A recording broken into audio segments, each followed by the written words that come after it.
wreckage of some Russian vehicles that have been tank bombed, basically, just sitting there on the side, and we notice this missile fly through the air from right to left. It would have been about 50 metres above us. I've never seen anything quite like it, and the military escort that we privately hire to be with us has been in the military for some 15, 20 years, and he'd said he'd served in Afghanistan, Iraq, hadn't seen it either. Guided Russia's version of a cruise missile going through the air. It hit its target about a kilometre away from us, the TV tower there. Didn't bring it down, but it knocked out TV transmissions throughout the country. Obviously, Russia trying to do its best to stop communications here in this nation. 5 people killed as well. And yes, we were not so much evacuated from the hotel, but evicted from the hotel, along with everybody else today. The clear out of Kiev is quite significant right now. It's a scene happening across the city. We were with the UNHCR and also International Red Cross. All of us had to leave. The hotel wanted it cleared by 7 o'clock this morning because they're clearing the city out, Michael. These are tense times.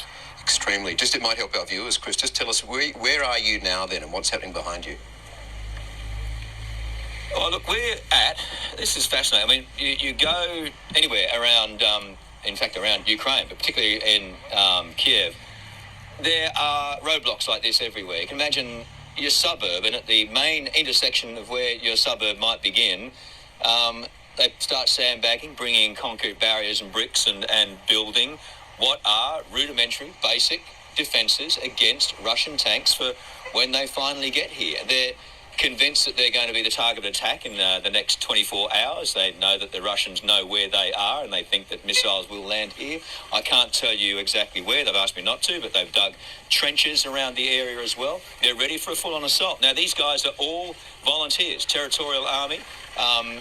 One that I just spoke to very briefly said he was the head of a construction firm. Here he is now, telling us to back off, so we'll come out of there. But he was telling me he's a construction worker. He's put down his hammers and picked up his gun to basically come here and help out in the fight. He made an interesting point too. He said that Putin had made a determination. He thought he would take over Ukraine in 7 hours, and here we are 7 days later, and they still haven't taken any significant military victory. So, and it's largely because of these guys. Their defence and their extraordinary work holding back Russian forces has been remarkable. How long that lasts, though, we just don't know.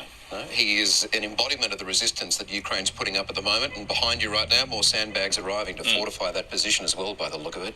Chris, you've been evicted, you and your crew. Please stay safe. Go and find somewhere safe to stay tonight. I know you will, but thank you for that. We'll come back to you tomorrow.